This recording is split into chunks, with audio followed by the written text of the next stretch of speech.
દશામાના વ્રતની વાર્તા.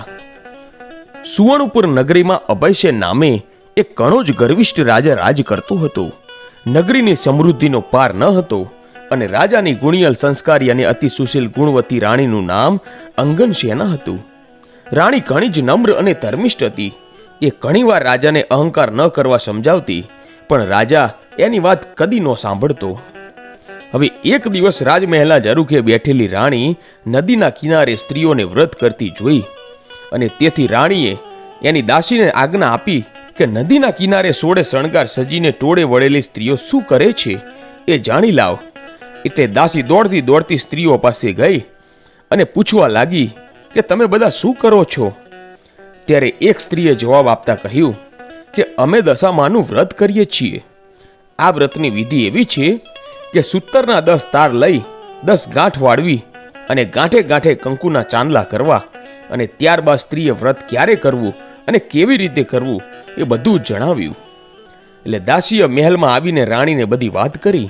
એટલે ધાર્મિક સ્વભાવની રાણીને પણ આ વ્રત કરવાની ઈચ્છા થઈ અને મનથી વ્રત કરવાનું એને નક્કી કર્યું. અને પછી એને રાજાને વાત કરી કે હું દશામાનું વ્રત કરું. ત્યારે અહંકારી રાજાએ ના પાડી દીધી અને કહ્યું કે આ વ્રત તો ગરીબ મૂર્ખા માટે છે. અરે તારે તો ઘણી સાહેબી છે, ધન દોલત, નોકર ચાકર, બાગ બગીચા, રાજપાટ બધું છે, માટે આ વ્રત કરવાનું છોડી દે. અને રાજાના અભિમાન ભર્યા વચનને કારણે રાણીનું દિલ દુભાયું. એ જાણતી હતી કે ગમે તેવી સમજાવટ છતાં આ અભિમાની રાજા એકનો બે નથી થવાનો. એટલે રાજાએ અહંકાર, ગર્વ અને અભિમાનમાં ચકનાચૂર થઈને દશામાના વ્રતનું અપમાન કર્યું. અને તેથી દશામાના ક્રોધનો પાર ન રહ્યો અને માએ રાજાના સપનામાં આવીને એક જ શબ્દ કહ્યું કે હું પડું છું. અને પછી બીજે દિવસે પડોશી રાજા લશ્કર સાથે ચડાઈ કરવા આવ્યો અને આવા અણધાર્યા હુમલાથી રાજા અભયસિંહ ગભરાયો અને જીવ બચાવવા માટે રાણી અને બંને કુંવરોને લઈને જંગલના રસ્તે ભાગ્યો. અને રાણી અંગનસેના મનમાં સમજે છે કે પોતાના પતિએ કરેલા દશામાના વ્રતના અપમાનથી જ આ દશા પ્રાપ્ત થઈ છે. અને પછી તો કોર જંગલમાં રાજા રાણી ઉઘાડા પગે ચાલ્યા જાય છે. પગમાં કાંટા વાગે છે, દુઃખ અને થાકનો પાર નથી.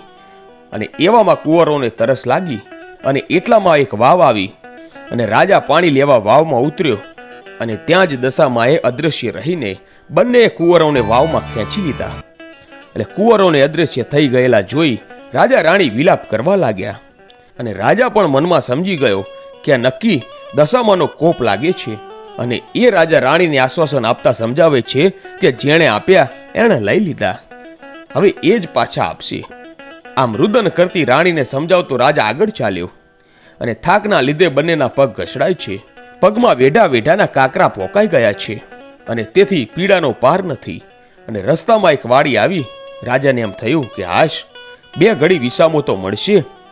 પણ રાજાએ વાડીમાં જેવો પગ મૂક્યો ત્યાં તો બધા જ ખીલેલા ફૂલ કરમાઈ ગયા. અને પછી તો વાડીનો માળી વિચારવા માંડ્યો કે નક્કી આ માણસ પાપી પગલાનો છે. અને તેથી માળી લાકડી લઈને રાજા રાણીને મારવા દોડ્યો અને રાજા રાણી માંડ બચીને ભાગ્યા. અને જીવનથી હતાશ થઈ ગયેલા ભિખારી જેવી હાલતમાં બંને એક નગરમાં આવ્યા. અને એ નગર રાજાની બહેનનું હતું. ને રાજાને આશા હતી કે બહેન જરૂર આશરો આપશે. એટલે એણે પાદરથી જ એની બહેનને સંદેશો મોકલાવ્યો. બહેને પોતાના ભાઈને સોનાની ગાગરમાં સુખડી અને સાથે સોનાના દાગીના મૂક્યા. એક ભાઈએ આવીને રાજાને જેવી સોનાની ગાગર આપી તો સોનાની ગાગર પિત્તળની બની ગઈ, સુખડીને બદલે ઈંટના કટકા બની ગયા અને સોનાના દાગીનાને બદલે ફૂફાડા મારતો કાળો નાગ નીકળ્યો. રાજા આમ વિચાર કરે છે કે મારી સગી બહેન મને મારી નાખવા આવું તો ન જ કરે, નક્કી આ દશામાના કોપના કારણે જ થયું છે. આવો વિચાર કરી રાજાએ ગાગર ત્યાં નીચે જમીનમાં દાટી દીધી અને રાણીને લઈને આગળ ચાલ્યો. ચાલતા ચાલતા એક નદી આવી. નદીને કાંઠે ચીભડાના વાડા છે.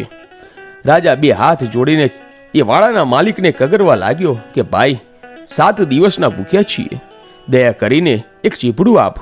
હવે ખેડૂતને દયા આવી અને એને એક ચીભડું આપ્યું. રાજાએ એમ વિચાર્યું કે આગળ જઈને થોડોક આરામ કરી અને પછી ચીભડું ખાઈશું. હવે આ બાજુ બન્યું કે એ નગરના રાજાનો કુંવર 2 દિવસ પહેલા રિસાઈને ભાગી ગયો હતો અને સિપાહીઓ કુંવરની શોધમાં નીકળ્યા હતા. અને દશામાના કોપના કારણે રાજાના હાથમાં જે ચીભડું હતું એ કુંવરનું માથું બની ગયું અને આ માથા ઉપર નજર પડતા સિપાહીઓએ દોડીને રાજા અભયસેનને પકડી લીધો અને દોરડાથી બાંધીને લાતો મારતા નગરમાં લઈ ગયા અને નગરના રાજાને બધી વાત કરી. રાજાએ પોતાના કુંવરની હત્યા બદલ અભયસેનને કાળી કોટડીનો હુકમ આપી બંદીખાનામાં નાખી દીધો અને રાજા વકરવાકે કેદ થયો. તેથી રાણી અંગસેના ઉપર દુઃખોનો પહાડ તૂટી પડ્યો. એ રોજ જંગલમાં લાકડા કાપવા જતી અને એનો પારો વેચી જે પૈસા મળે એમાંથી પોતાના પેટનો ખાડો પૂરતી. આમ દિવસો ઉપર દિવસો પસાર થવા લાગ્યા. અષાઢ મહિનો આવ્યો. અંગસેનાએ અષાઢ મહિનાની અમાસી એટલે કે દિવાસાના દિવસે દશામાનું વ્રત શરૂ કર્યું. દશામાના વ્રતના 10 દિવસ નકોડા ઉપવાસ કર્યા અને દશામાની ભક્તિ કરી. પછી રાણી અંગસેનાની અપાર ભક્તિ જોઈ દશામાનો કોપ શમી ગયો. માએ રાણીને આશીર્વાદ આપતા કહ્યું, કાલે તારો પતિ પાછો મળી જશે. અને પછી એ જ રાત્રે દશામાએ એ નગરના રાજાને સપનામાં જઈને આદેશ આપ્યો કે જે માણસને કેદમાં પૂર્યો છે એ નિર્દોષ છે. તારો કુંવર તો એના મોસાળમાં લીલા લહેર કરે છે. સવારે પાછો આવી જશે.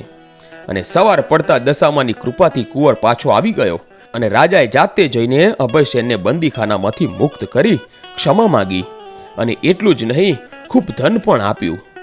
અને પછી રાજા રાણી રથમાં બેસીને સુવર્ણ ઉપર આવવા નીકળી પડ્યા અને રસ્તામાં બહેનનું નગર આવ્યું અને રાજાએ પેલી ગાગર જમીનમાંથી બહાર કાઢી તો એ ગાગર સોનાની હતી અને ગાગરમાં સોનાના દાગીના અને સુખડી હતી. અને એટલામાં બહેન પણ આવી અને આગ્રહ કરીને ભાઈ ભાભીને ઘરે લઈ ગઈ. 2 દિવસ રોકાઈને રાજા રાણી આગળ ચાલ્યા. રસ્તામાં વાવ આવી અને જોયું તો વાવના કાંઠે દશામાં વૃદ્ધ ડોશીનું રૂપ ધારણ કરીને ઊભા હતા અને બંને કુંવરો એમની આંગળી પકડીને ઊભા છે. રાજા રાણી તરત માતાજીને ઓળખી ગયા અને લાકડી પડે એમ પગમાં પડ્યા અને દશામાએ અસલ સ્વરૂપમાં આવીને દર્શન આપતા કહ્યું કે હે રાજા, તે અભિમાન આણીને મારા વ્રતનું અપમાન કર્યું હતું અને તેથી તારા ઉપર હું કોપાયમાન થઈ હતી. પણ હવે તારો ગર્વ ગળી ગયો છે અને વળી તારી રાણીએ ભાવથી મારું વ્રત કર્યું છે, તેથી હું પ્રસન્ન થઈ છું. તારું રાજ તને પાછું મળી જશે. અને માં કરતો રાજા અભયસેન દશામાના પગમાં આળોટવા લાગ્યો અને બોલ્યો કે હે માં, આ કળિયુગમાં તારી કપરી કસોટીમાંથી પાર કોઈ જ નહીં ઉતરી શકે, માટે આવો કોપ કદી ન કરશો. અને દશામાં ત્યારે મીઠું મધુર હાસ્ય વિરાતા બોલ્યા કે તારી વાત કબૂલ કરું છું. કળિયુગમાં જે પણ મારી કથા સાંભળશે કે સંભળાવશે એની દશા હંમેશને માટે સારી રહેશે અને આ મારા આશીર્વાદ છે. અને આમ કહી દશામાં અદૃશ્ય થઈ ગયા. રાજા રાણી બંને કુંવરોને સાથે લઈ રાજ્યમાં આવ્યા અને અભયસેનના સેનાપતિએ પડોશી રાજાને હરાવીને રાજ પાછું મેળવેલું. પછી તો રાજા રાણી આનંદપૂર્વક દિવસો પસાર કરવા લાગ્યા. હે દશામાં, જેવા રાજા રાણીને ફળ્યા એમ વ્રત કરનાર સર્વને ફળજો. જય દશામાં. ગોવિંદ દરબાર 99 સબસ્ક્રાઇબ કરો.